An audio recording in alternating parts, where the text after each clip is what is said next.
Right people, we have our first CADs of the brand spanking new 12.9-inch iPad Air, and it looks like every other iPad Air to ever exist, to be honest, except it's bigger now. Wowza, what a revolutionary change. Apple's done it again, guys. They've changed the tablet market forever. Okay, jokes aside, there are a few things to note with these CADs, as well as details regarding the price and release dates, and so let's dive right in. These CAD renders come from 91 Mobiles, who have been pretty credible in the past with their CAD leaks. I remember vividly how they were the first to leak the Apple Watch Ultra's design, and we all thought it would be too ugly to be real, but no, it was very much legit. Now, to be fair, as is the case for most Apple devices, it did look much better in Apple's fancy renders, so it's fair to say this is legit. So as you guys can see on the screen now, this iPad shares a lot of similarities with the current iPad Air. So for example, we have a Touch ID power button and also the same speaker grills on the sides of the device. Now I know some might be gutted by the lack of Face ID, but I'm gonna give you guys a bit of a spicy take. Face ID kind of sucks, I can't lie.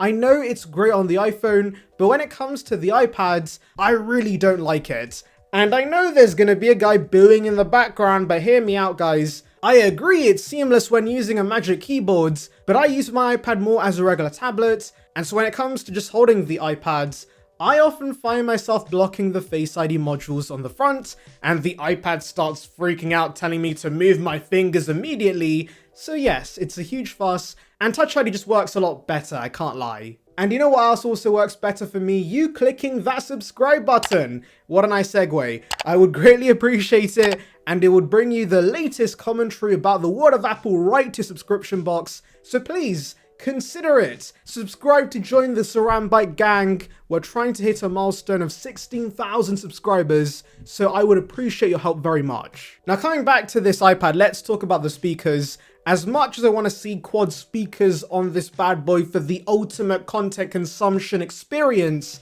I highly doubt it's going to get that. Right now, Apple does something pretty cheeky where the Air technically has full grills on the device, but only the top two are speakers, so I'm assuming that's also going to be the case with this new Air 6. That's honestly the only thing I want from the Pros. I don't even care about the lack of 120Hz, 60Hz doesn't burn my eyes, I just need the better speakers. So far everything with this CAD model makes a lot of sense, but what caught me off guard is that. Zoom in, enhance, can you see that? The camera is still in the wrong position. What the heck, Apple? It's been over a year now since the iPad 10 adopted the landscape camera, and it's ridiculous. You hear me, ridiculous. They're releasing yet another iPad with the camera in the wrong bloody place. I'm not gonna let this lie, Timothy. And I know what you're thinking. Hey Saran, did you think about the pencil, you dummy? Well yes, I'm aware that's a thing, okay? But why can't Apple just move the magnetic strip to the right or left side of the device? It might not look as nice as placing it in the middle, but hey, I'd much rather have the pencil attached to the sides with the landscape camera. And I'm very sure Apple's implementing this with the iPad Pro, because if I've thought of this, then surely Apple's very clever engineers have also as well. But it's pretty scummy, the iPad Air's not getting this. Are they really going to force consumers to get the Pro and spend upwards of $200 or $300 more for a camera to be here instead of there?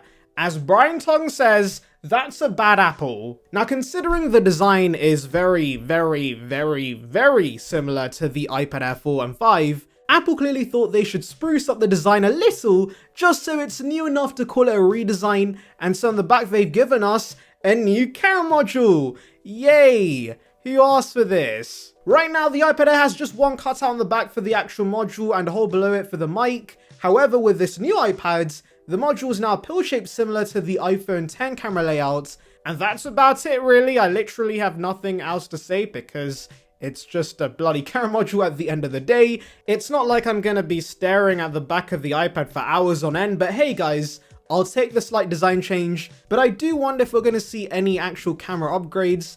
Could we see the 48 megapixel main sensor? That would be overkill, but maybe Apple's gonna give us that.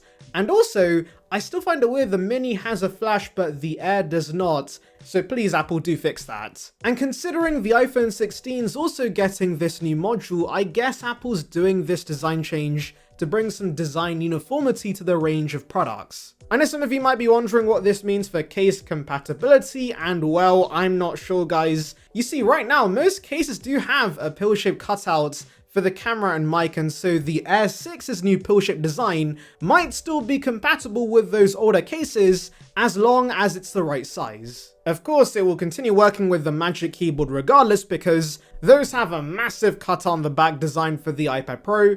In fact, it kinda infuriates me that Apple doesn't sell Magic Keyboards designed for the iPad Air because this looks disgusting. Finally, on the front, if you look past the lack of a landscape camera, you might notice the bezels are thicker here compared to the current 12.9-inch iPad Pro, and this makes sense considering Apple did the same thing with the smaller iPad Air, but it does make me wonder, guys, is Apple giving us a 12.8-inch iPad Air with thicker bezels, or a body that's slightly bigger to retain the 12.9-inch display size? I'm probably overthinking this, but I would like a definite answer regarding this. Moving on to the actual release date, Gurman once again doubles down that we should see the 10.9-inch and I guess 12.9-inch iPad Air at a spring event, and it could take place in March or April. Obviously, I want it as soon as possible because I'm hella impatient, so I'm hoping the event's in early March. By the way, guys, the release is very much imminent. Price-wise, I don't think the 10.9-inch is going to change much because this ultimately is a spec refresh,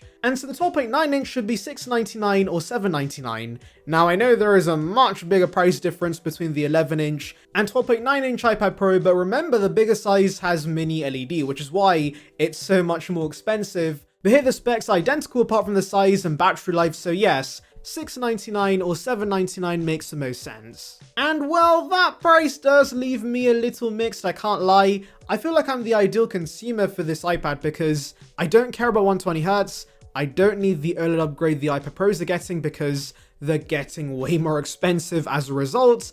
And also I prefer Touch ID, so the fact I can now get the 12.9-inch size for much lower than an iPad Pro is awesome in theory. Because of course, do remember the Apple Store isn't the only source for Apple devices. There's many refurbished stores that still sell the M1 iPad Pro for around the same price point. And I know you're gonna say the M1's a smaller number compared to the M2, but guys, let's be honest, the M2 was not that big of an upgrade over the M1, and especially with iPad OS, it won't make a huge difference performance-wise. And actually, the iPad Pro does have mini LED, which will be an upgrade over LCD on the Air, so yes, the older iPad Pro is the much better buy. I guess if you're absolutely allergic to buying refurbished for some reason, the Air's gonna be the one for you, and I'm probably still gonna buy one for review anyways, but yes, value-wise, I don't think it's very compelling. Anyways, let me know your thoughts in the comments, make sure to like and subscribe for more content like this, and thank you for watching.